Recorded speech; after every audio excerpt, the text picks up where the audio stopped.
fale mai ia nisi o afionga I minista o le kabineta ia whape fo ia masui mamalu o le pale mene o lo whaatasi ai I le tātou Sauniga I le afiafinei.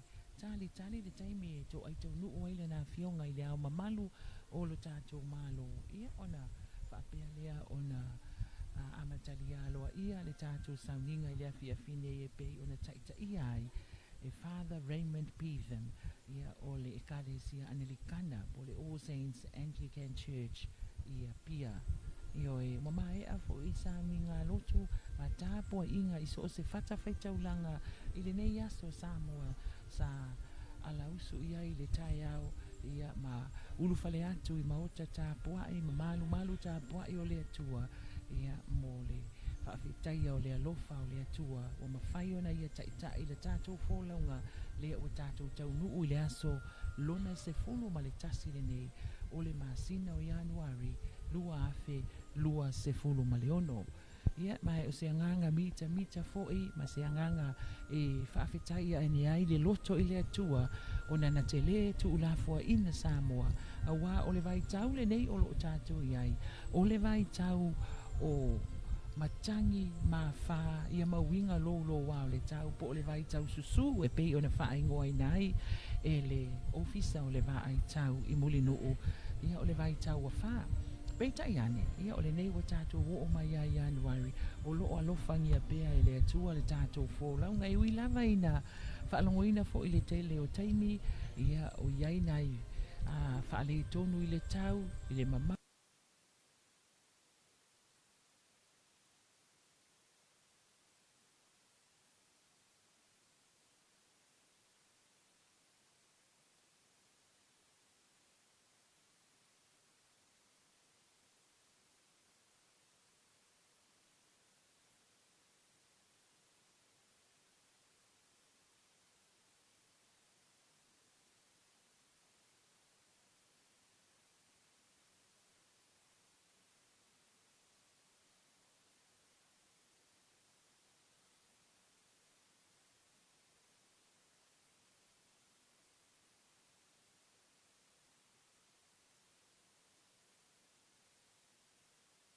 tasi mangalo nei lea o loo whaapea ona ngā solosolo mai nei a fiafi mōli mawina ia le Sauniga Lotu whaafetai I le atua ma talo sia ai le Vaiaso le nei o tātou savalia o le Vaiaso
taunu umai nei au fai pese fo'i o le au fai ngā luenga whaala potonga mamata ngā luenga le tātou mālo pe o le sāwhesa ia po o le pūlenga o tinei mū ma whaala blawe tupu whaafose I ma le au fai ngā luenga a le pūlenga o tu spasi tau aloa I lo tātou watunu o le SQA lea ua lautongia lātou te pese ina malangi ina vi inga o le atua I le Sauniga Lotu I le nei fiafi minista o fionga I minista o le kabineta ma o lātou whaletua ia o sui o le fono o sui tofia lea o loo mai tau atu o le taitai na fionga le taitai o le malo ia whaapea fionga i sui pale meni o Samoa lea o loo mataitai o e kalesia ia o loo mamafuta whaatasi le nei a fiafi a wā le whaamoemoe o le Sauniga Lotu Faapitoa o le Vaiaso o Talosaga ma Anapogi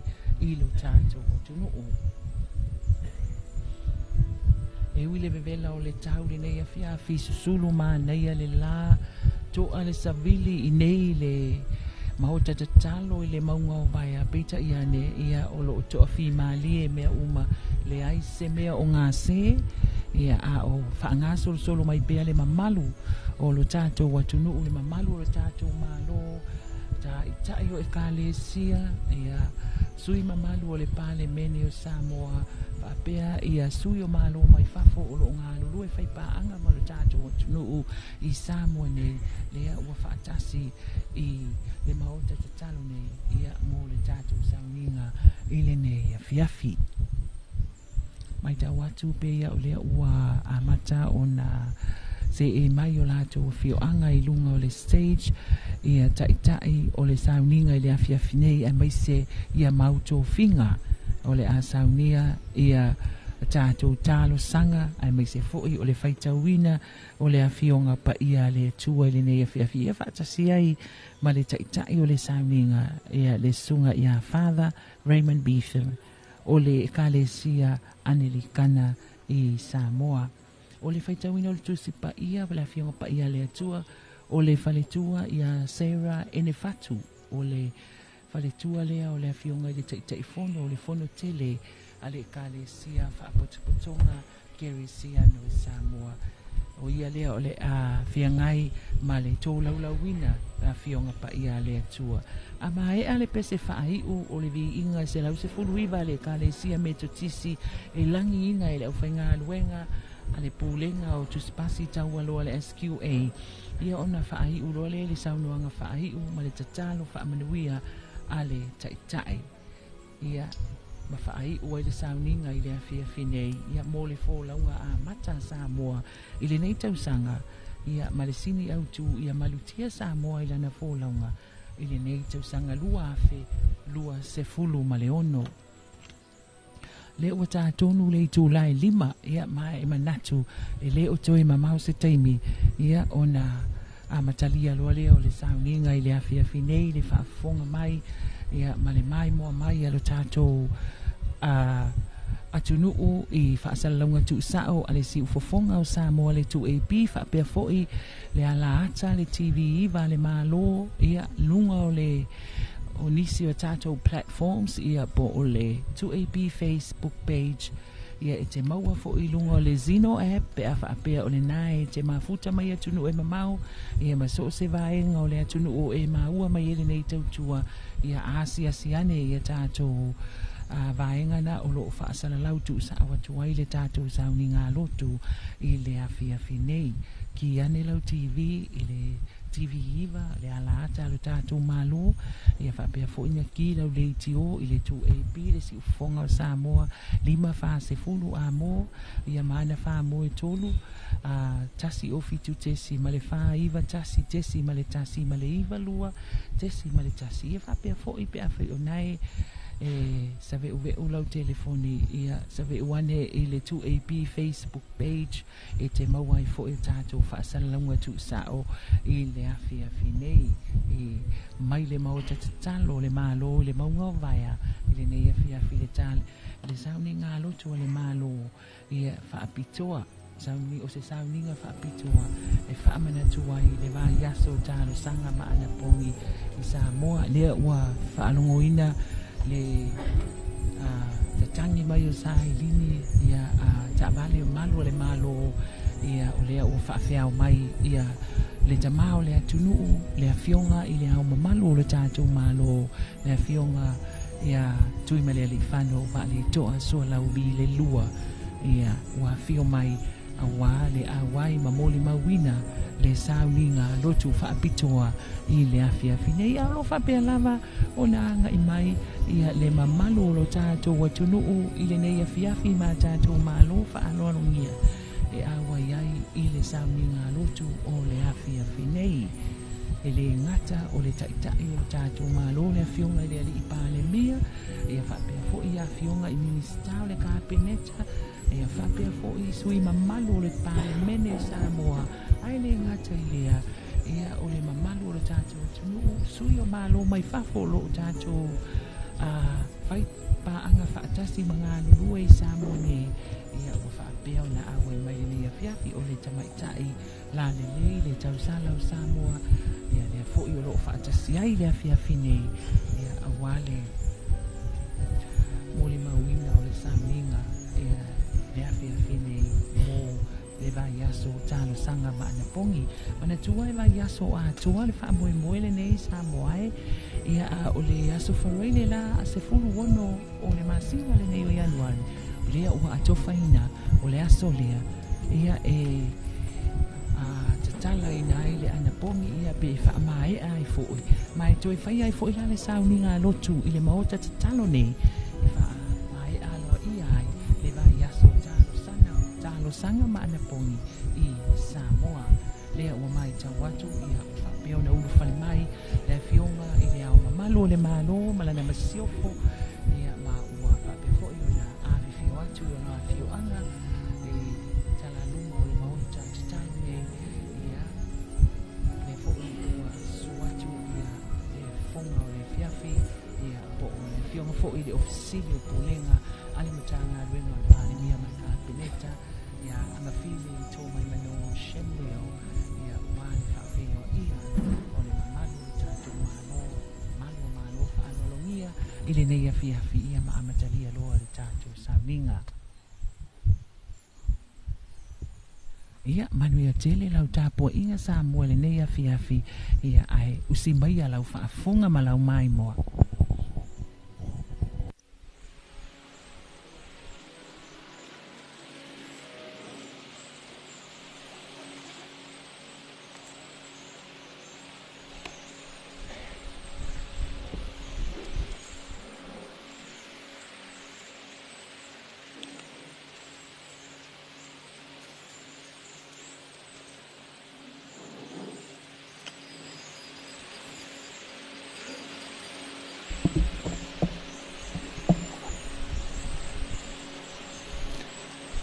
Amo ia se nuu e atua ia te oe.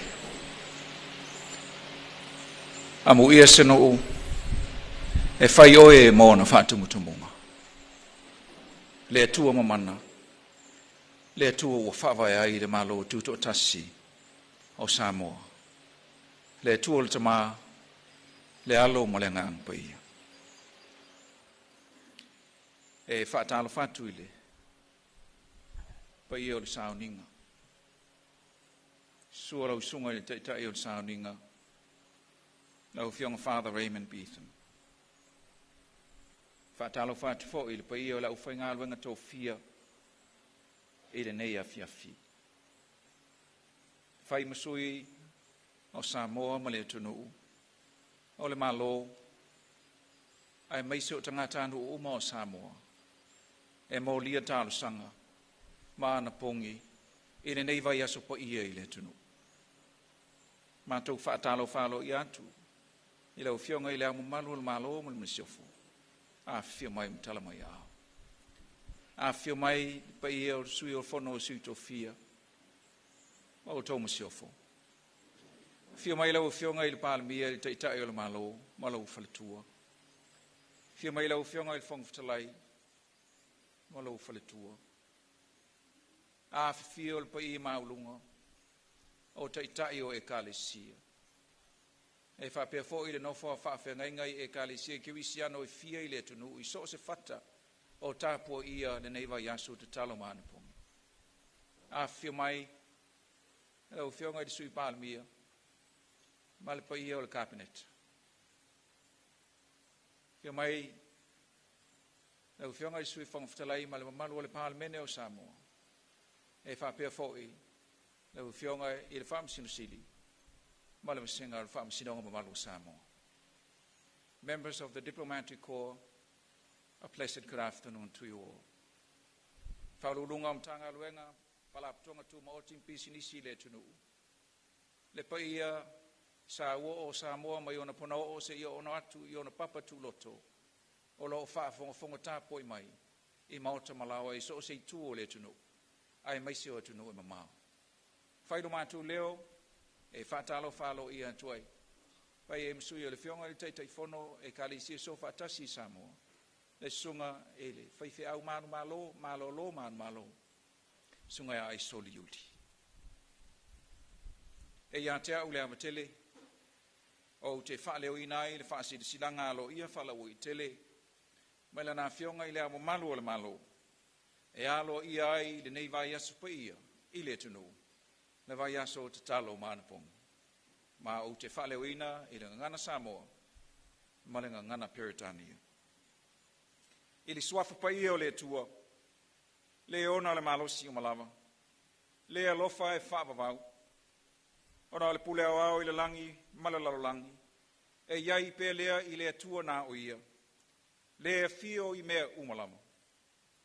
Ona ua whaalia e taitai tangata nuu o Samoa, lo latu utalia ina ato atoa, o le pule au o le tua, ma ua whapea foi o na o fia, i le whaavae o le malotu to tasi o Samoa, e whaavae ina lo na malotu to tasi, i lunga o kalikununga whaaterisianu. Ma ua whapea foi o na whaamawina i tanga mai, o le malotu to tasi o Samoa, e whaavae i le tua Samoa. Taluai, le whaamausali ina, e le palemia ma le kapineta, ma taitai o e kale ese i Samoa, le whaatuatua ina o le pule au, ma le malo a mio tonu o le tua, e ona le malo simolama.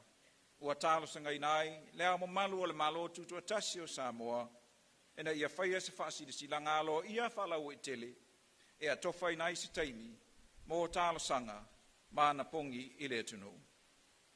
Taluai e ao na tautino ma talitonuina e taitai, ma tangata anu uma o Samoa, le alofa tu noa e le mawai, ma le taitai ngā le tua mamana i a Samoa, ma ona tangata, e le taimi o le toa malie, atoa i ma taimi o le laulawa. Ona o le tiuteo taitai ma tangata anu o Samoa, e ifo ma to ele i luma o le atua, ma le loto wha maulalo moni. Ma le langona lo loto lo latu whatauwa, ma wha ilo atu i ante i a tatu o ngasala, ma soli ngatu la fono, ina ia maua ai le salamo moni, ma le whatua tua i a Yesu Keriso, ma lo tatou whaolaina ato toa. Ona o le mtawha i oi fo i taitai ma tangata anu uma o Samoa, e whaatonga ma whamaulalo i luma o le tua siri ese, i so se taimi, mo ana whamonianga, ma le puipuinga mo si o tātou atunu. Ona o le lau ele, o le vau matua, manu whelelei ma manu whewai, whapea le vasa loa mai o le sami o whewai ai, o mea alofa ia le atua mo lo tātou tauwhi, ma le sio manga, wa afia ona o whamalolos, o mafuie, o ngalulolo, ma fesuia i ngaonga o le tau, wa awhaina i le tunu. O le melea, o au tuimaleli whano va le to sualau vi le lua. Ao ma malu o le malotu to tasi o Samoa, wa au whaasira sila alo ia tunei e whapea. O le a whamaluina le vaitaimi a matamai le so, a su saas fultasi o Januari, lua afe lua ono, se ia o atu i le asfareile, se furu ono Januari, e avea ma Vaiaso o Talosaga ma Anapogi i le tunu. O le a whapea foi o na whaauau, Talosaga ma Anapogi i aso lulu o Vaiaso teitasi, e mata ngā ruenga whaalaputonga uma le malo, e a mata i le Anapogi i le taiao, ai whaiu i Talosaga i le fiafi, i le maota te talo le nei o le malo, i le maunga o vaia, ma e whaauau i le tausaga atoa. O le alo ia i fo i le tau fia o nisi ngā ruenga, e le te tau ona whaatinoina i le asusa, se i vāngana ngā ruenga tūpito mo le soifua le lei, ma le puipuinga o le saunga le mu o le atunu. Whaia i lalo o lana Sauniga, ma le whaamau whailonga Samoa i le nei aso, Saunia, tui malele i whano va le toa sualau vi le lua, a o le malo, Proclamation. In the holy name of God, the Almighty, the ever-loving, whereas sovereignty over the universe belongs to the omnipresent God alone, whereas the leaders and the people of Samoa, in full acceptance of this eternal truth, have declared in the Constitution that our nation should be founded on Christian principles, and that we have adopted as the official motto of Samoa the declaration, Samoa is founded on God. Whereas the Prime Minister and Cabinet and the church leaders of Samoa, in reaffirming the supreme authority of the just government of the Almighty God, have requested the head of state to designate and proclaim a period of national prayers and fasting in the country. Whereas the leaders and the people of Samoa must always remember and profess the never-changing love, the mercy and guidance of the Almighty God in good times and in difficult times. Whereas it is the duty of the leaders and the people of Samoa to bow down before God in humility, to confess their sins and transgressions, and to pray for mercy and pardon with sincerity and heartfelt repentance.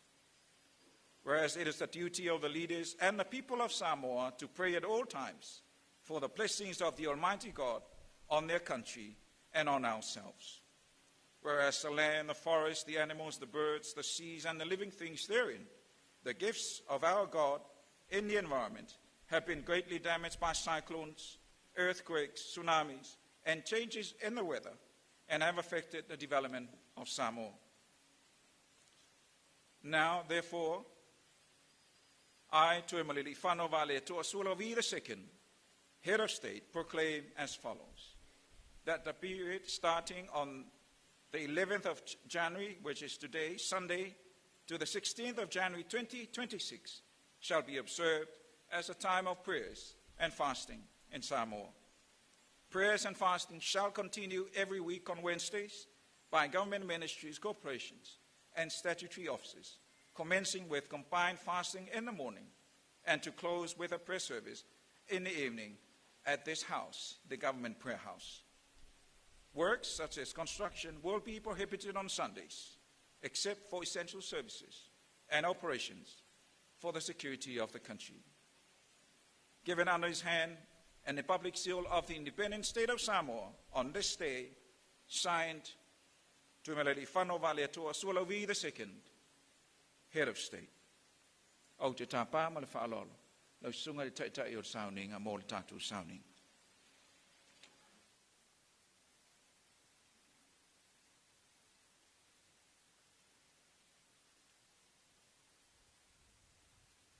Sapatama le alo ma le nganga paia. Amen. Ina pepese atu i outou i le ari. Ina whaali atu ka ia ni nuu mea na whai.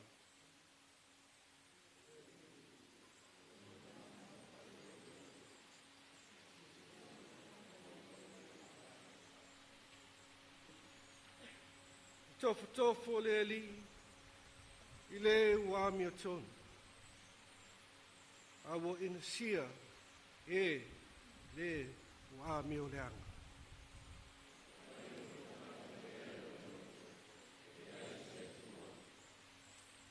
Tasi, o leanga lava i lātou, o ina sia lātou anio. Amen.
sili ese. E te serifia o mātou loto umu. O mātou mala onga umu. E le ai se me lilo I lau sila whanga. Papa māl mātou loto.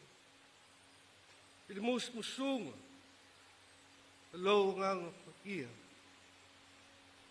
I ne mātou alofa moni I ateo. Ma vi ia ai. Lau swafa pa ia. Ia latu. Le mātou whaola o Yesu Kirisu. Amen. God, we call on you, for you are a God of love. In your mercy and in our humbleness, be with us, Holy Spirit. Guide us in the service to see, to proclaim your name, that you are King of all kings. You are the Lord of all lords. That every knee shall bow and every tongue shall confess that Jesus Christ is Lord.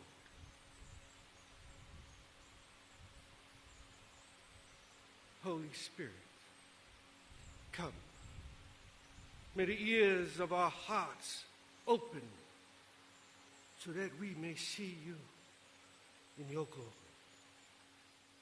This we ask in the risen Lord, Jesus Christ. Amen. So, bese, that we English fulu maliva, medicale sia metatis.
Ia vi ia lava oe le atua o Samoa.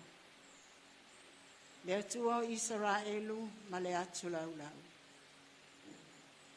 Ia vi ia lava oe le atua mamana o mea o la uma e manala. I whaatu mauina pēa le vi inga o le whaamanu ma le whaanetanga i la ufio. Awa e o lava lea. O mātou whaafitaia pēa le alofa ma le anga le lei siri o la ufio. E a mātou tō Faamanatu le mātou malanga mai le nā Talosaga watuana. Awa mātou fale ma lie mai ma le file e mū, ma le manuia o le atunu, i le amatanga o le nei Talosaga. O le sifuru ma le tasi le nei oaso, talo na amata la mātou fōlanga. Mātou te fia vivi i pēa masanga vi ia la wafio le atua e le au noa. Awa o le mātou tiu te lea, o le fo'i o le vi inga i ate oe. Ke whātau wa alama o mātou tangata, ma le ato atoa i o luma. Ai au lava o na mātou whaafo'i le vi inga, ma le whaafitai. I la mātou malanga mai sa whai lava oe, ma ao whaani utu i le ao. A o le afi whaani utu i le pō. Na malama lama ai o mātou vai i ala, na mātou sāwa vali mai ai. E wila wafoi na mātou sāwa vali whaatasi mai le pōngi sā o le whili. Awa e le tu la fo ina lo watunu. O mātou poto ai le afiafi o lo wasapa i ele nei. Wa e si la fia le wha moe moe o le malo. Alo mātou watunu. O e o wha funga mai, whale malawa le atunu wao wao. O ta maa matina mātutua o a inga. Ai mai se le whāti singa nei le au mamalo le malo ma le masiofo. O tūlanga tofi mai lava i tai. Se ia o lava i tangata lau tele. Whawhitai le atua le taimi pānga noa o le nei ase. O mātou wau whae fia le manuia. Ona o le alofa whaasoa o lau fia le soifua ma le ola le atunu. Tā la pui o malu o le atunu. I le tae au ana leila. O le taulanga whawhitai, ma le whaamanu i la wafio i so se pule laa. Kerisiano i te tono le atunu. Ma e kālesia Kerisiano Samoa i atunu i whafo. Ma tau whanongolongo fo i lau upu fola o le tala le lei. O manino mea uma e ao lava o na whātau nuina o mea tonu uma. Le tala le lei lea na sopo mai vasa e fia. Malanga mai matalia o mātou tamā. O e wata o to mai ti asa. Le tala le lei tu tau au mai o mātou tangata o mātou mātua. O tai o e kāresia ma le atunu. O mātou sapi ai i le ola manuia mai ate oe. O mātou mālamala mātili ai le sisiri e se lava le alofa o la wafia. Whawhitai le atua i lo wanga le lei. I le nei atunu ua whai ma o mātou tofi. Whawhitai a wawa e whaamamaluina lana whai ngā malo. Wa e whaamamaluina ngā renga e kālesia Kerisiano. Wa e whaamamaluina pūlenga i nuu. O li i mawhai pule. Moni lava i ai le maatui ma le maangau. A le anganga pa ia o la wafio e le mate lea. E tauto o lua ina pia i mātou i taimi uma o lo mātou o. Whawhitahi lo wanga le lei whai pia. O loa lofa whaapale pale i ai mātou o lau whanau. Ui lava ina mātou le ato o toa e tali atu. I le anga le lei o lau fia. Aua le avea lea ma mea e te tuu la fo ina i mātou. Pea tua whaafitai au ngā tupulanga o mamae, ma le ngā solonga mai fo i o le whai ngā mālo. Isuia inga o whai ngā mālo mai lea taimi i me lea taimi. Ui lava ina i ai pea taimi e lau whitoa i ai la ngona ma manatu e se ese. Ai ai lava le taimi e ti tali mai ai i lo file. Mātou la ngona fōi le māwhana whana o ngā ruenga la o fio i o mātou tangata. Awhitai le atua, le nei atunu ua mātou na nofwai, ma le nei tūlangi. Pea mātou wa ai atu le tele, ma le ano na i o mea wa tutupu i vaenga e se ese o le lalolanga. Tā lo whai le tele o la o maumau. Tā lo whai le tele o tangata e sulu whai solo. A ua mātou sapi pea i le tele o au whamaleanga. E ui lava ina iai taimi tau sanga o tuanai. Nā whātia ai la mātou whōlaunga, nā whāina ai nisi o vaenga o mātou sisi o manga. Ai whāwhitai le atua, o loo mātou tali while e mo pea ilu i tau wa e au mai. O loo mātou tali pea ma le anganga maulalo, a wa e manatu mai lava ia i mātou o lau whāna. Whāwhitai si o manga, o mātou ola ma fia ai, ma mātou sapi ai, o la mātou wanganu,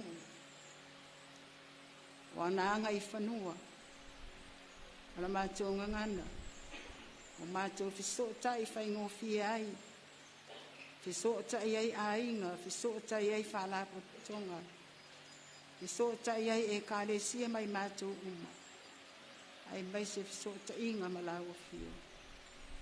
Le atua whaafitai lo wangalele. Ma lo te tele ua fisoswani mai le atina eina o le lea tunu. Tele o mea e ano lofa maanga le lei mai ai. Le ngā luenga na valea la ua fio e te tu mumusu. E te tu mumusu mai o mātou tangata o mātou taitai. I ia pea la ua fio e so se mea. Ngā luenga fo ia mata ngā luenga e se ese. Tā ngā ruenga na mālo, o kampani. Mai se fo i tua i nuu mālala whanga i le lātou fo i mata whai o i le atina e o ainga o le ele, ma le ngā tai whale. Mātou te mōli maupea e te whai alama vāvenga mō i mātou. Tere taimi mātou te le manatu mamawhai i le tele o whamanuanga mau meana. Tere fo i taimi mātou te manatu Faapitoa ai. Awa le ia mea ma mea tutai le anga le leo la wafio. Whaafitai ona o wafionga pa ia. Whaamana malama ina atili o mātou tangata pe a mātou whaitau wala. Wa o whaira valea masuli o mātou vai. Ma mala malama i o mātou wala. O mātou iloa ai fōli ngā lofa o la wafio. Pe a mātou whaitau matatalo. Ina ia mātou langona le moni o lo whetalaina. Whaafitai in vaenga ese le tautua le atunu. Te ngata i te tonu o mālo, a tonu fo i o nuu mālala whanga, a tautua a inga tautua tasi. Ia la wafio le atua le mātou tamā. Ia mātou whaafitai siri le tongi o lau le ngā ruenga na e. Tā pena ina o le taulanga, a tongi o le ina ai o mātou wangasanga. Fatu mawina i pere le lenga malawa fio e o i le whaababau lama. O la mātou whaafitai lea ne li ie e ala lama i lo suafa Yesu ke wiso lo mātou ali. Ma lo mātou whaawa.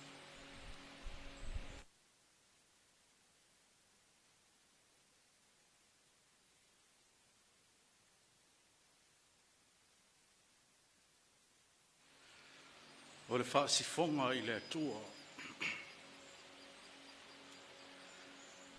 Le atua o le tae ao ma le afiafi.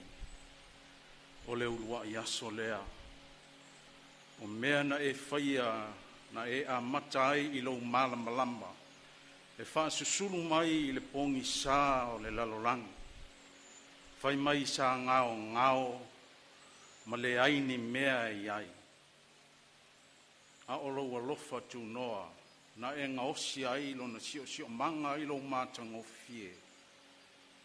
O maunga, o le sami, mai o tumu ai, o vai tafe atu, ma whapena o na whaasusu ai le lau ele.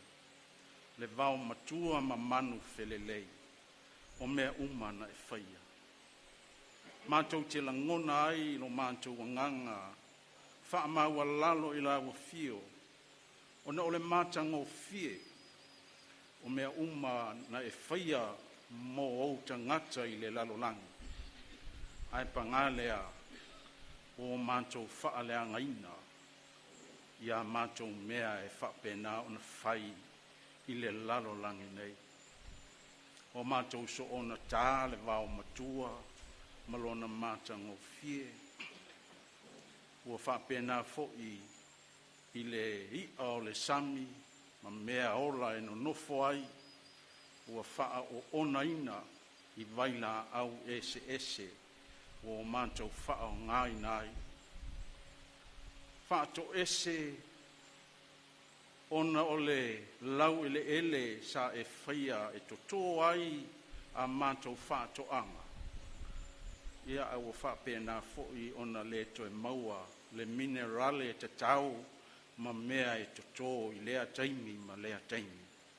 Ona o vaila au o ona e whao ngā I mātou o tangata. Wa tele alo mātou nau, ma le pulu nau I ati na e mātou te whaia. Ai pangalea, e le tala whiunga, ma le malosi o le nātura o mea na e whaia, ia I mātou I le lalo langi nei. Mātou te whaato ese ai I la ua fio, I mea ua esi la fia ua le tonu, I la mātou ngalue inga o lo sio manga pa ia. Ai tau alunga ai la unga luenga, I le tangata. O fōlinga ma lo pa ia anga, whapea ona e ngaosi ai tangata, na te leo ina le sio manga o le lalolangi. Ia ai pangalea, o mātou whaaleanga fo'i, o mātou lava tangata.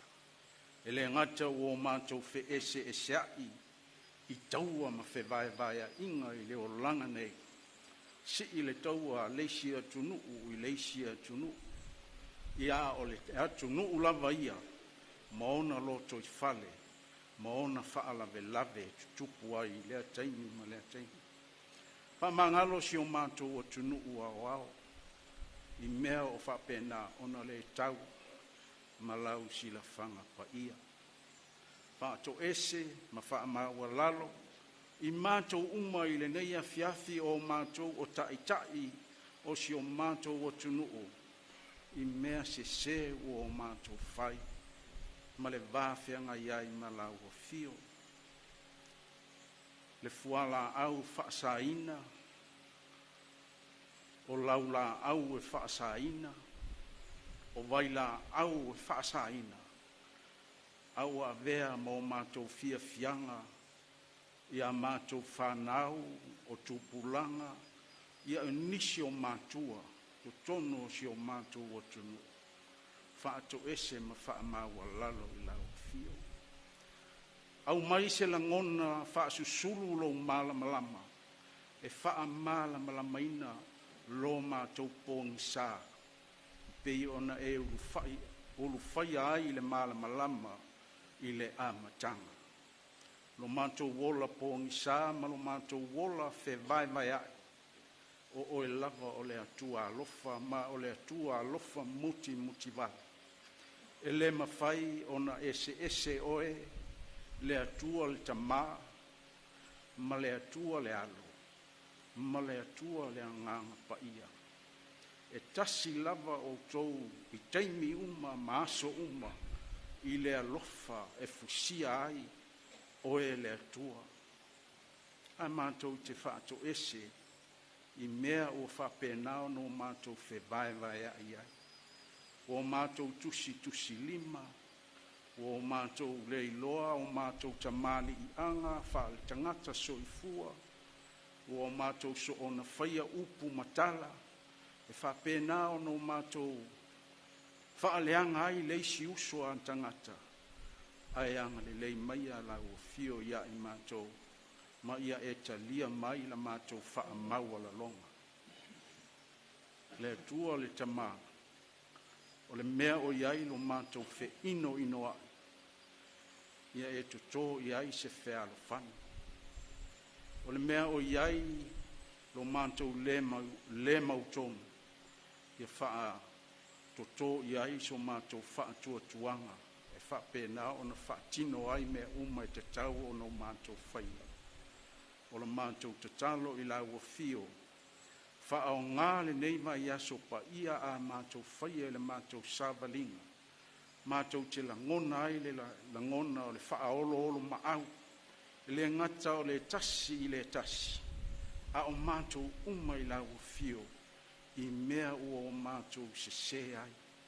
A vea le aso ma le Vaiaso le Anapogi, I o mātou whaia, ma lo mātou langona e sala mō mai mea le anga uma.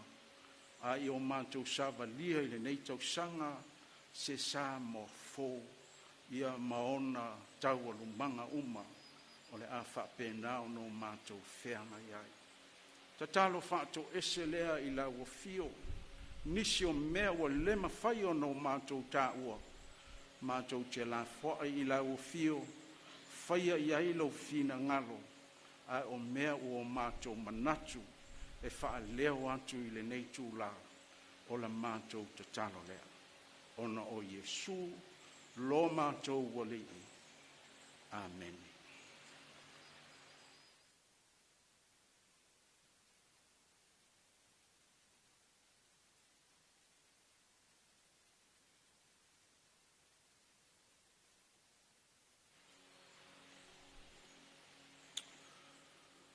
Le tua e o Samoa. Le tua o le larolangi atoa.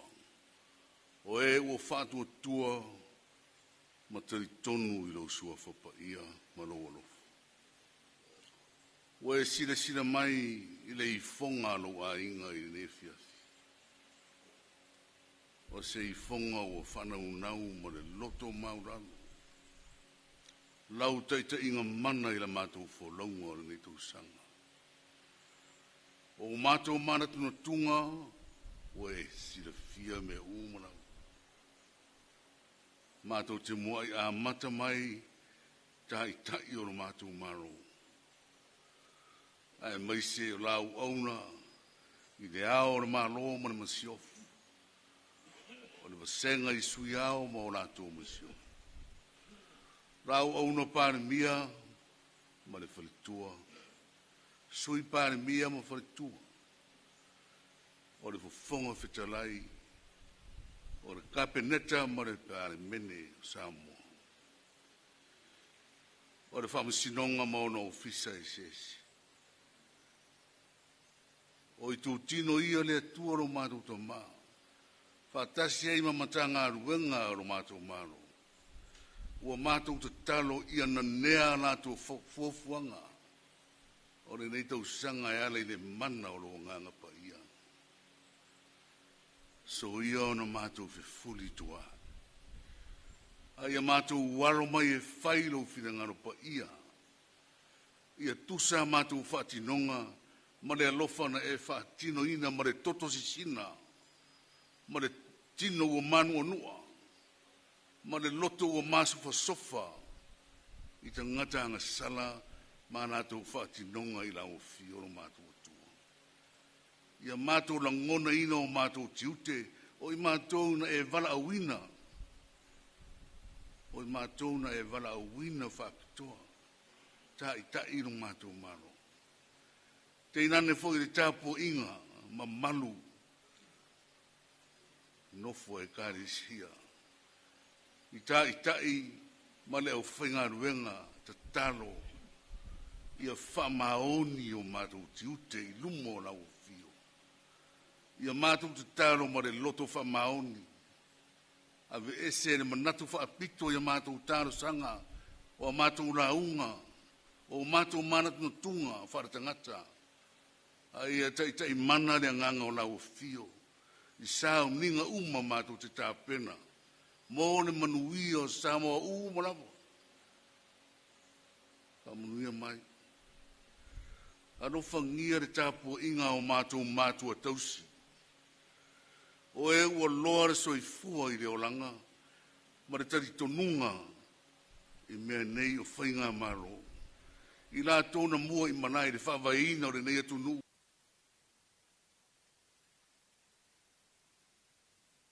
Whamanuia o lātou loto. Ia lātou maure whire mua o lau fio. Teimi uma. Ia whamaoni le tausinga. A e o tautuaina o mātou tausi. Ia whamaoni. O mātou te talo mo le au maro nosi. O e whaatino ina whe au mga ruenga re maro. O ngā ruenga I tonu anu. O ngā ruenga I tonu ainga. Ma so se whaalapo putonga. Ia lātou ngā rulue ma le whanaunau. Ma le whamaoni e teita ina I le tua lātou whe au mga ruenga o le nei tausanga. Alo whangia tūpuranga si o mātou atunu. Ua matua maa losi mai suinga mai whafu. Ua maa losi le sua malie ma le lololo. O le aisa ma le marijuana. O la au whaasaina. O a mionga matanga. O suinga I lunga. O penga o te whailanga. Le tuaro mātou tama. E le aise me whaingatai lo mana. E ma whaite le lo mana na tineia. Nei me umai a wala mai ai nei. Suinga I nai a mātou whanau lalo. Tāno whai. Le tuaro mātou wala au ne fiafi. O le urua I afe mai pēr lea aro atunu. So se amatanga o re tausanga, mātou te afe I lau fio. E te whātoni tonu wholau I o mātou a wala maruia. Tonu ai me uma mātou te whai. Aro whangia re tāpua inga I ainga umanawa I Samoa manu. Ia to tō ai while mu o na o fio maro whēr whanu. Ave ese re whiaina I mara whetuia. Ai tasi o lātou loto I pio na whaavae lava si o mātou atu nuu I lau sofa pa ia. Lea tuae ia mātou langona lea whaamoe moe I mātou. Ua whaavae sa moe I lau sofa pa ia. Lāno na winga ia mātou sāwa vani e tusa o rufina ngaro pa ia. Whaatonu mai I mātou ia whapenao mātou a wala I le nei tau sanga fōu. Ia alo whangia le atuae no mātou taitai. Nei fiafi ala mai ai se upu, se mana vanga pa ia. Whai maoso whaane nganga o nei au fia, ai maise rau mātou watu nuu whaanongonongo. Le ngata o Samoa nei a otu nui mamau. Whaamanuia mai lava na au fia. Whaamanuia ngā ruenga au whi pesi. O e o taitai e lango e upu whora nei fiafi. Ia manuia la tu foi tau whenga uma. Whaamanuia mai mtanga ruenga ese mano. Whaisina maro ronga re nei mai tau e sauni ai. O la tu foi mo re ano. Ine ne tau sanga. Ia manuia la tu maro ronga. Nai whanau foi male. Sauni mo la tu foi whamoe moe. Toia enga wa onga. Ia mamao ni mala ni poponga. Ni whare velave mai ai nato. O mātou mana tua re whanemai. Toa tele si o mātou atunu. Ia iai le whire mū. Pa ia tu iai le mana lawe. Ia mana na ngā ruenga li I mata mai tai fō mai. Ia whapena fō inisi o mai tu tonu o mātou ai. A lofa ngia le lau ele o Samoa marona sami marona vani munimu. O le ala reo o mātou wafe atu I rau fio. Ia mamao au ngā ruenga mamana e te whetalai o na usita ia leo o whina ngano I rātou.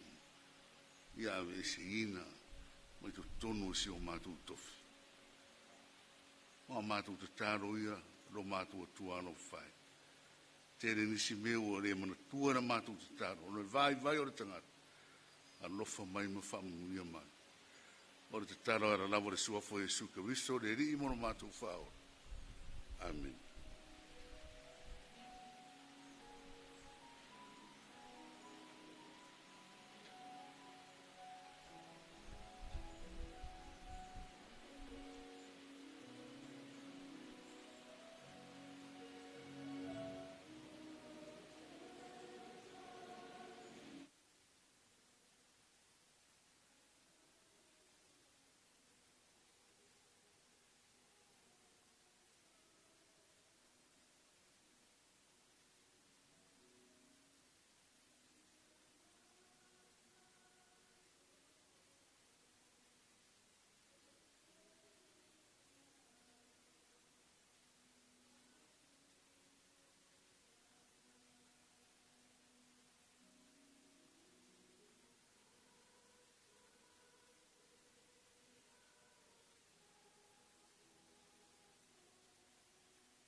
O le faitauina, o le tusi paia. O le tusi wa filifilia mo le nei tapuaʻiga. O le tusi a mataio, lona mata upu e ono. A mata ona o faitauina mai le fuai upu e sefulufā, faagata mai i le fuai upu e sefuluvali. Mataio lona mata upu e ono. A mata ona o faitauina mai le fuai upu e sefulufā, faagata mai i le foi o pesful malevali fa fofonga ia fionga pa ia le atua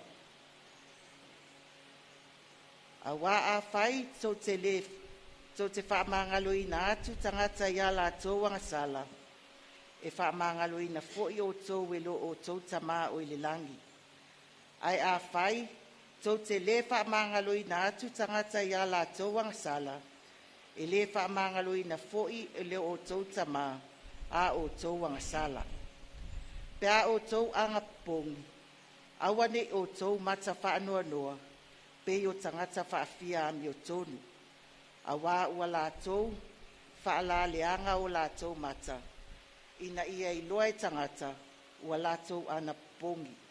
E moni, o te whai atu ia te o tau, ua maua, e la tau lo la tau tawi a o oe pe a e Anapogi ia ulo ulu mamulu mulu o mata ina ia le iloa e tangata wa e Anapogi na o lo tama o ile mea lilo o lo tama foi o lo sila sila ile mea lilo na te abatu se tawi ya te oe Faamanuia mai le atua ia na fionga paia sa faitauina ia whamalama atili e lona nganga ia i tātou winga loloto o ana fionga pa ia. Ma ia tū maupea ia te ia lona lava vi inga lei maso uma e o le whaavavau lava. Amen.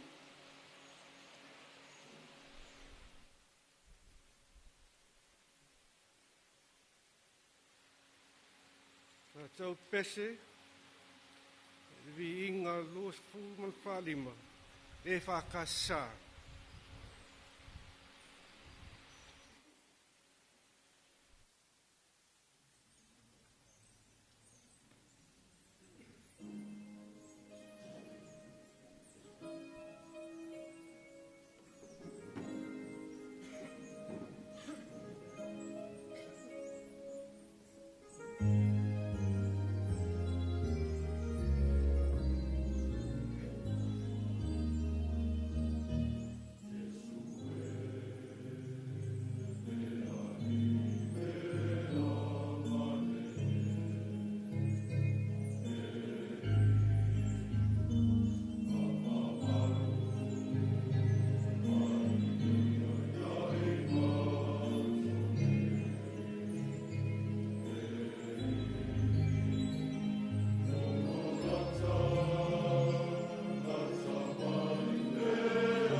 matango fie lava whalong longo mai le tatu atua tatu pepesenga nei afi afi.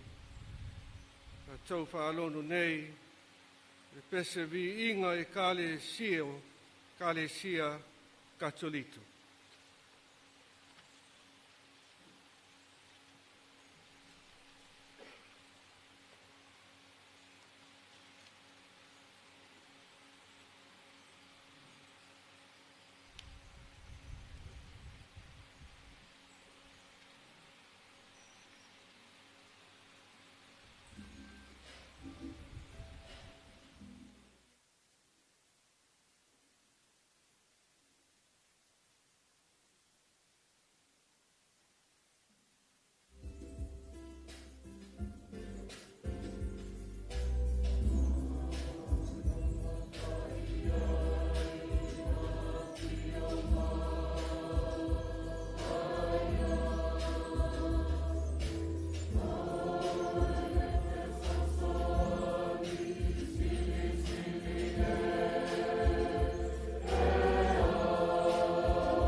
Whetalainga a Iesu, ka tātou whaitauing. O se vaenga, o lana launga, i lunga, le motu, tangata, i utei. Sa whetalai ia Faapitoa o ia, mua, i le lotu Faamanatu. Ma le whaati nona ina, o Anapogi. Maasani tinata iuteia, ma ana mua lava. I Anapogi, ale nua atoa i luma o le atua soifua. Sa Anapogi i taimi e ufitia ai o la atou i whaanoanoanga, polenga. Pori o te anga fōi, na nganga Samoa. Wa langona ina ai le fia wha lata atu i lola atou atua i le loto maulau. E mātua mata tele lava. Le moli mau o le tuspa ia. I le nei masa inga tāua. La whanaunga i Israelu. O le Anaponi i luma. Le tua i taimi. O le me ai. Ma le mautonu. Sala ona wheme ai. Ma pole vali. I lātou. Ona olisi foi, masa ninga, al whanaunga a Israel. Se es, o olisi, ma se as, ma li atu, mai le tua. Se tasi o mau menino i nei tūlanga. Tātou te mau e le teimi, al perifeta o Samuel. Welu o mua fit. Salamatia le nuu Israelu i Filistia. Masa pa pole vale i lātou. Wana whai latu lea o Samuelu i la inga uma o Israelu. A whai tau te fōi atu i le alii, ma o tau loto atu. O le lava i lea, o ia te o tau, e lima, o Filistia. O whai atu fo i Samuel, ia wha poto mai Israelu, uma, i me sepi. O te whautua, i le alii mo o tau. Ona la tau a poto ai lea i misepa. Ma wa la tau Anapogi i le asu. Wa la tau whaiane. Wa ma tau anga sala i le alii. O le tonu ngā le mu o Anapogi. E pei o na whaia e le nuu o Israelu i me sepa. O le whaatia ese, o le whawhangaina o le tinu. Ai tino iu tangata uma i le whaatinonga o le loto Samoa. Ma le nau sa ili atoa o le nuu atoa e le atu. Moana, whamanuanga, malana, taitainga.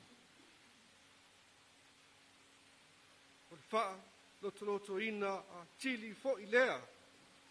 O le wha lango tasi o le nuu Israelu i le atua i taimi whaingatā. I le ngata, le nuu tu whaatasi, ai o te ngata ta i tasi fo, i o lava i le tupu o tāwita. Sa Anapogi, pēa o tia le fia, lata atu i le atu. ina ua fio mai Iesu, sa manino, i lana sila, le papau tele, o le tūlanga, na pa uai, Anapogi, a tangata Israel. Sa whaia, Anapogi, ina i loa mai, e tangata, a whaapongai ai vi inga, mai tangata. Nāla ai, o na au atu Iesu, e pe o na tātou, whaitau ina. Ina i ana pong, wha lilo lilo, mo le sila finga, so sila fanga lilo, ale atu. Ina le loa mai, i tangata, o lo e ana pong. O la onga lea, a Iesu kerisu. Sa ana pong Iesu, e aso, e whāsfu, e sauni uni ai, lona tangata, ma lona nganga, le lana, ngaluenga, whaola, i le lalalanga. E rei ngata i nā, ai sa ana pongi pēr o ia, i lea teimi, ma lea teimi, e tausanga, e tolu. A le whaasa tō ina o ia. Sa whai maana maasani, le tu muli, i mea tu fua, ta talo, mafuta, atu, e lona te maha. So, se awa noa, lava sa ia mau. Ina wā mata, le lofi mai o tangata, sa ia whaapea o na whai. Le whaasino ala tā ua lea, o whaatia manino mai e Iesu mō i tātou, mō lo tātou, ola wha lea nganga. I nau, Ol e tū sunga alana a nganga pa ia. Ai o le e roo whawhanga ina o tātou nauna unga pale tangata. Mamau ina ai o tātou teimi le tau whai ma le wha manua ina o nisi. E pei ona se sao nei Samoa i lunga o le social media. O se tūlanga whāno noa tele lea e ali mai i te tonu o se atu nuu kirisianu. O se tūlanga o ala matala whea ngai, ai, o na tātou te talo, o na loto mau lalo, ma na pongi, i luma, o le atua. O le sini o le swaifuanga, o le kirisiani, o le avea o ia, o se tangata, e fōlinga, i a kiriso. Ma e sa vali, e ala, ma pola inga, a lona matai. Ona pau lava lea, ele ai ni lave, o nisi lava, mea, wha nefu ai, le vai. Ai esa, se a lava la, wala ai ona tātou, ma mau ese, ma le nei.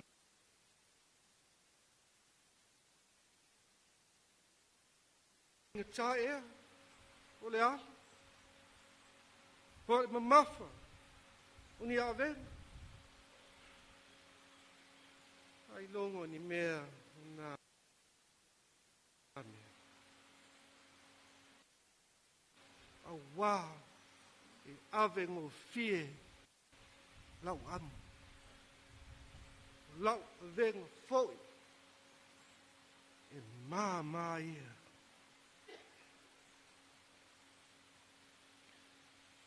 A tonu e au ngā se tato tepa i tua.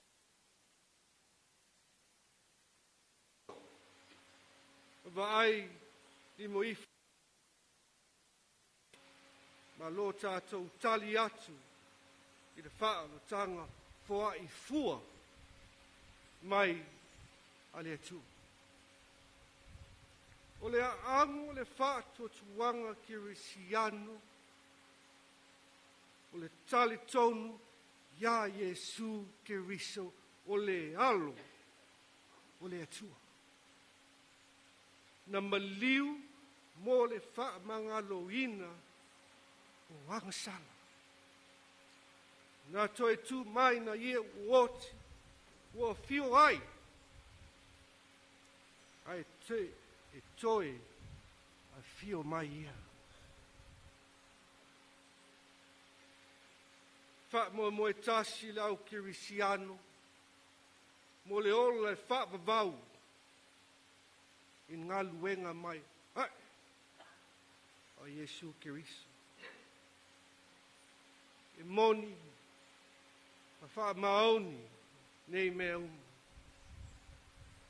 Ao se wa inga, le mau tonu, ao onga, matai ta inga wa tātou ta lia. Mo e tātou lava i nei o na pō. Pesi a, o le wha o le tanga, o le wha mangalo ing, lava, lea, o angasana. O le wha mangalong, o le tonu ngā le mū lea, o le wha o le tanga. A e sila le au uruai kirisiano. E le nā o le wha malangalongo. Nā la tau wha tauina. Sa wha mamafaina i la tau soifuanga ma o le ola fau ya kiriso. Le tumu tu singa Paulo i le wha motuina o te ngata tuai i le maliu o le wha ola ai fotu mai o te ngata fau. E pei o le lua Korinito 5:5. O le nei a whai o iai ke riso se tasi o te ngata fau ia. Ma vai me tuai, wha uta, wha fau ina mea uma.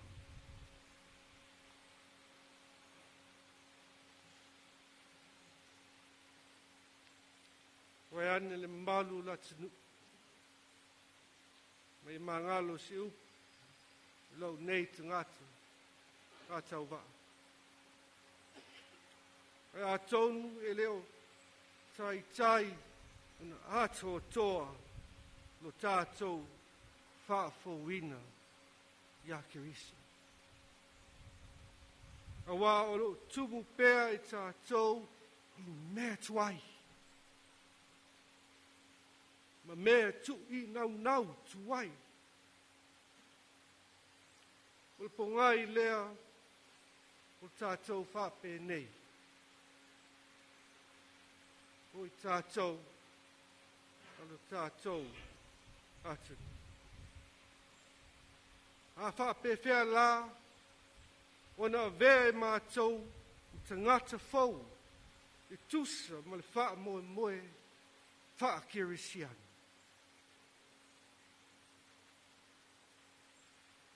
Tupu so se mea, i le ati ai mā lie, i ala, i le whaia o mea e tala whea ngai, ma ngā tasi, ma le nā tura o sā nā mea. E lava matutoe, te tau mawhainga, te whaafauina ai tātou. Pe ātou te lia, matari tonu, whaamaoni, i lo tātou whaaotanga, ono maliu, matoe tū, o Iesu Keriso. Ma avea i tātou, ma ona so, wha, tai, ia te ia. I mea na ia whai, ma polo ia. E pei ono tūsia, e tala, o leo. Ma Iesu, u'ula, fresh in your face. Sa mafuta atu Iesu, i lona te mā i temi panganoa. I ala, i le te talo, malanga poni, wha lilo lilo. Sanga le lei, ma au auna atu Iesu, i isi tangata, i le loto maulalo, ma le anga malu. E pei ono lona, muluina, ma solo vai, o ana so.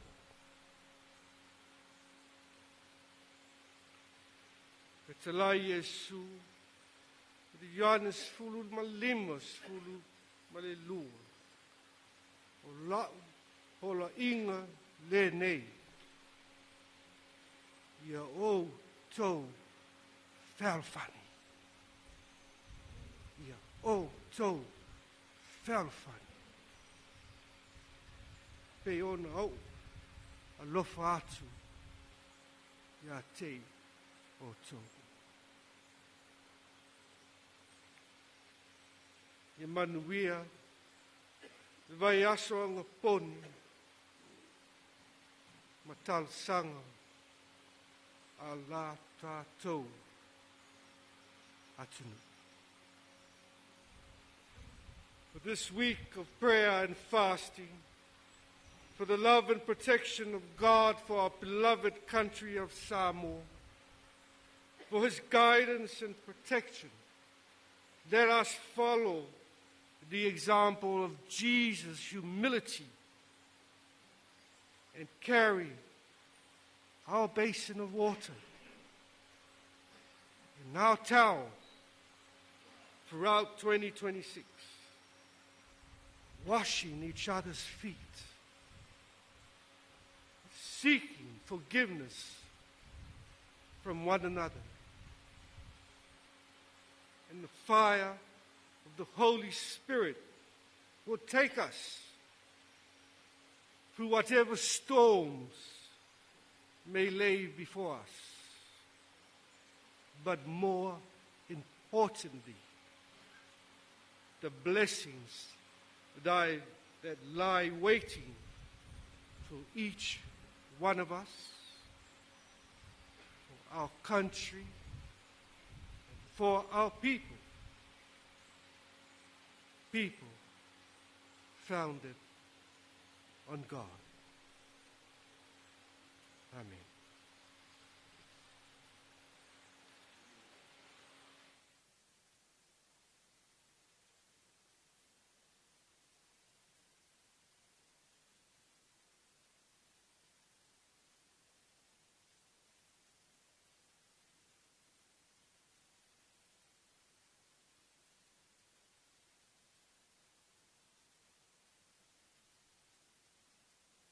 E vi inga salau mas fulu maliva e kale sia metatis.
mai ke riso tātou te talo whātasi.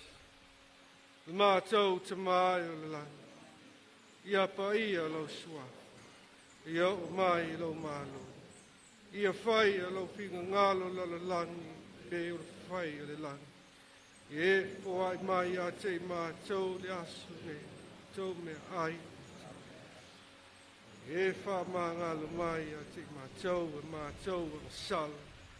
E mātou pōi o mātou wha ngalo ina atu. E wanga mai a te mātou. Aua fōi ta ina i mātou whātu so. Ai, mātou a le lea. Awai o le lo ma le ma. A tō ma le vi inga e whāwau lava. Amen.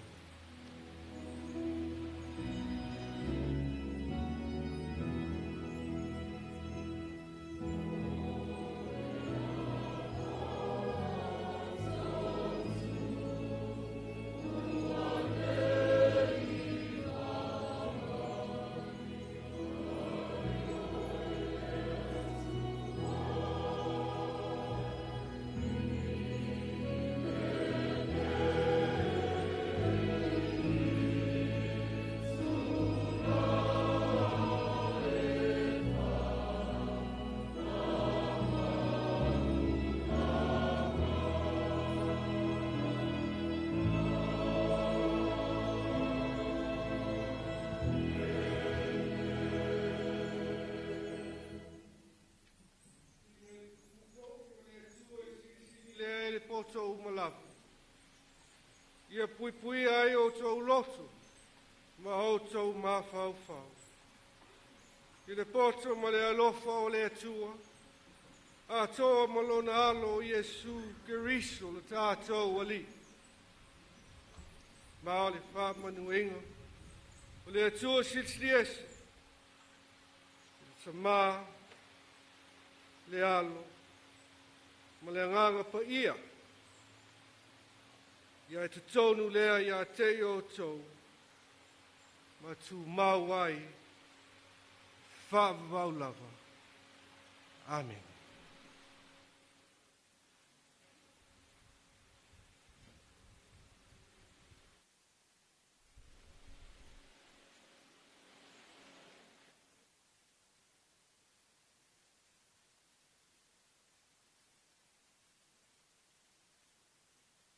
Ia ala mele mai spatitele mo Yesu nei fiafi.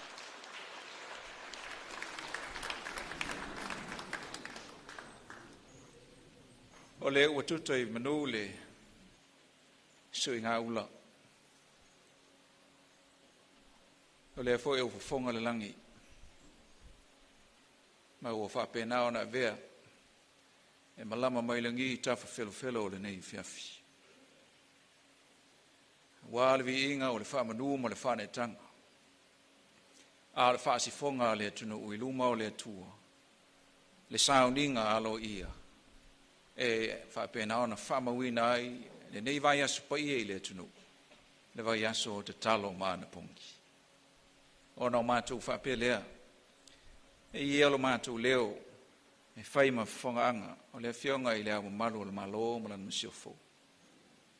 E tāpo inga i whionga i sui o le whono sui tō fia ma lātu misiofo. Le tāpo inga i le whionga i teitai o le malo le li pālemia, le whaletua.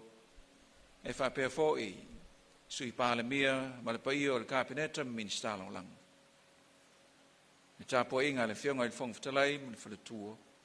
Ia e whapea fōi sui ma mala uma o le pālemene o Samoa. Ia e whapea fōi le tāpo inga i le whionga i le whaamasinosidi. Ma li i matamai tai o le whaamisinonga ma malu o Samoa. Moli antua i lo mātua ngang whaaftaitele. E lau sunga i le tai o le Sauniga.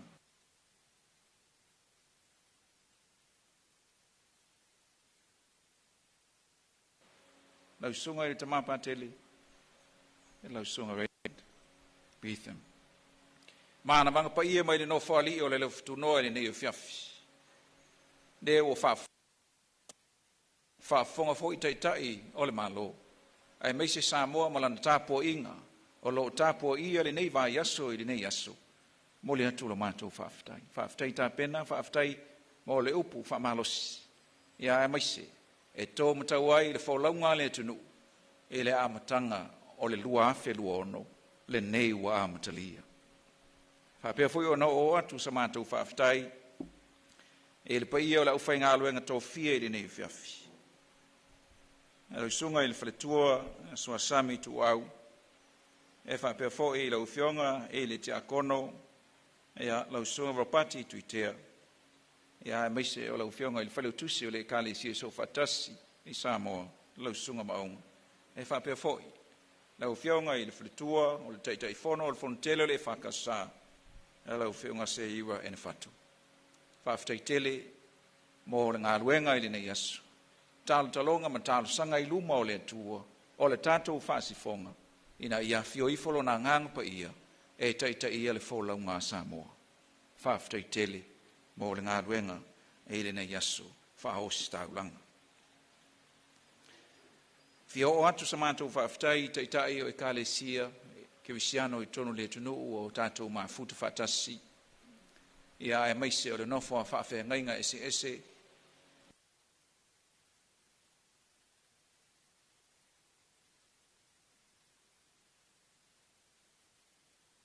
lo tala whaauto I te tono le tunu o le talo, ai maise o si o tātou o tunu. Whaaftai whai te talo, whaaftai whai taulanga mō Samoa. O atu le mātou whaaftai, I lau whionga I teitei whono e kāle sia so whaatasi Samoa, lau sunga I soli yuli. Ia e whapea fōi le whionga I le whailu tusi ma le whono e kāle sia. Mātou whaaftai atu. Ua tolu sifuru mon tupu tausanga o whaapena o na whaatino ina pea e si o tātu o tunuu le nei Vaiaso o Talosaga ma Anapogi. Whaafetai ua oe o lo tangaloa tusi I le nei pon kalame ia e whaatasi e ma le ai uli a si o tātu malo. Whaafetai mo le whaamapupoina ma le tapena ina o le nei Vaiaso o Talo ma Anapogi I le tunuu. Can I acknowledge the presence of the members of the Diplomatic Corps? Your Excellencies, thank you very much. Thank you indeed on behalf of the government and the people of Samoa for joining us in our worship this evening. Every year, the independent state of Samoa observes this holy week of prayer and fasting in the country.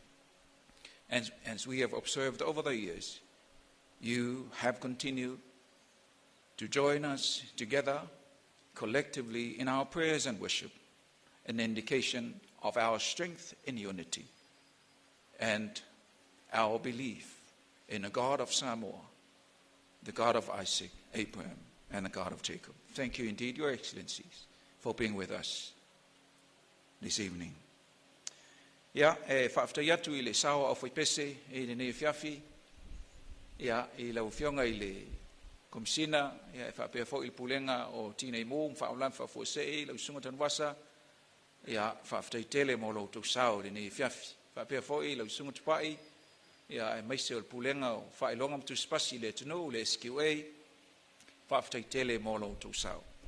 Ia mana pea le whiau o le tala le lei ala I le ainga sa asafo, ai maise o le au tala au.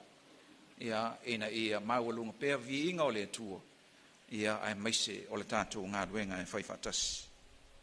Le pa ia o Samoa, mo i ona tupu, mo ne, se ia o atu I se au pito I titi. Pa ia wa ainga matama, tama ma o latu, ainga le usonga atu mo mpole I tu au ma la taua. Ainga I le tai ma le waa o fonoti. Mātou whaafitai atu.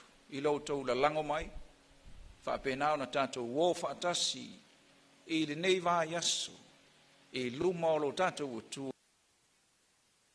e ala I te talo ma Anapogi. Ina ia a pepele le soi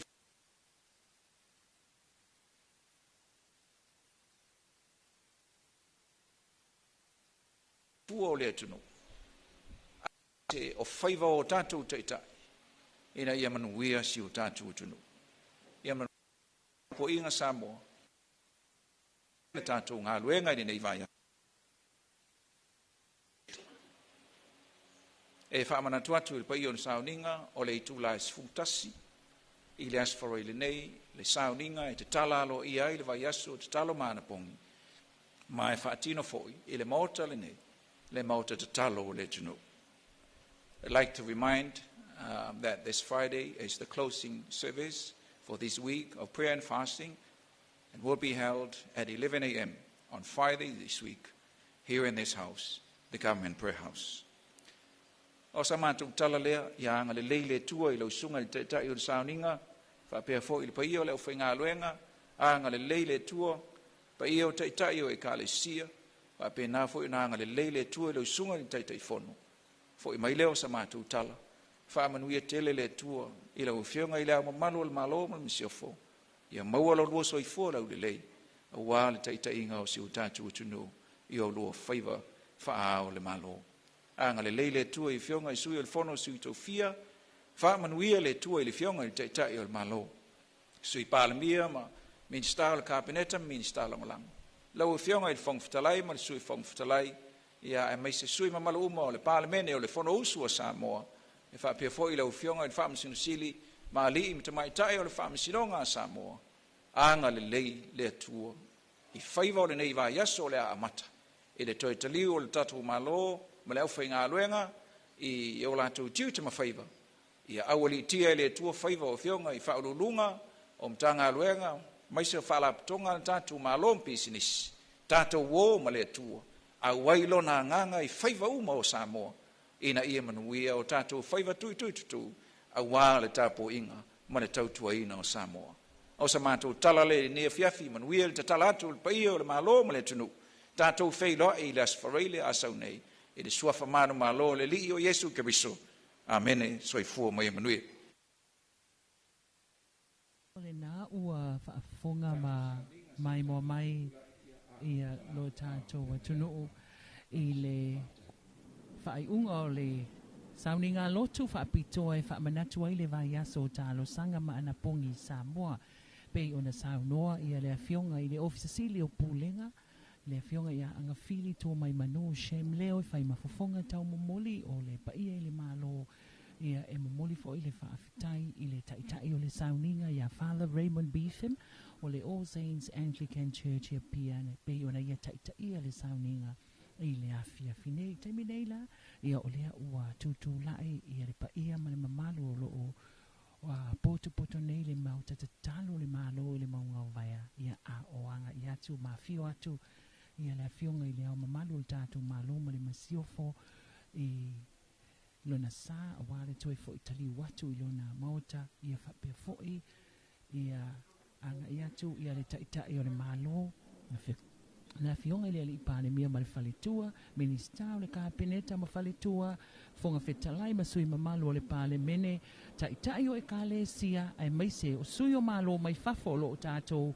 ngalu lue ma faipa anga fatasi ma le mamalu ma le loa o Samoa o poto mai ile nei afiafi o le tautua fo ile na wa fai wina tu sa watu ale 2AP le si ufonga o Samoa ma le ala ata le TV va le malo mai le maota tatalo le maunga o vaia i le nei afiafi tātou toi whailoa i le asafareile le taus fultasi toi tu sa watu a tātou whasalaunga i le Sauniga Faapitoa e tāpuni ai le Vaiaso o Talosaga ma Anapogi i le nei tausanga fōlua hafe luas fuluono le nei tausanga waulia i le manuia ia manuia tele ia whaasausaunga o totoe a le mamalu o le atunu ma le au whaafonga pa malulua tu fo i se leo o sala le nei afiafi malu a veifale o tō fina ngalo ai o le tau ma whai vai lava au nei tau tuaina lau whaafonga anga ai mo le taimi nei o le atoe tali watu e lo tātou o fisa asala lau au tu e mulinu.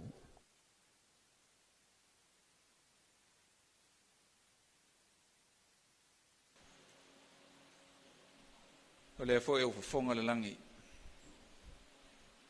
Ma o whapena o na vea, e malama mailangi i tafa whelo le nei fiafi. Wā le vi inga o le whamanu mo le whanetanga. A le whaasifonga le atunu uiluma o le atua. Le Sauniga alo ia. E whapena o na whamawina ai, le nei Vaiaso pa ia i le atunu. le vaiaso o te talo ma Anapogi. Ona o mātou whaapelea, e ia lo mātou leo, e whai ma whongaanga, o le whionga i lea malu o le malo ma lana masiofo. E tāpo inga i whionga i sui o le whono sui tō fia ma lātou masiofo. E tāpo inga i le whionga i teita i o le malo le li pālemia, le whalitua, e whapea fōi, sui pālemia ma le paia o le kāpeneta ministālo langa. E tāpo inga le whionga i le whongwhatalai,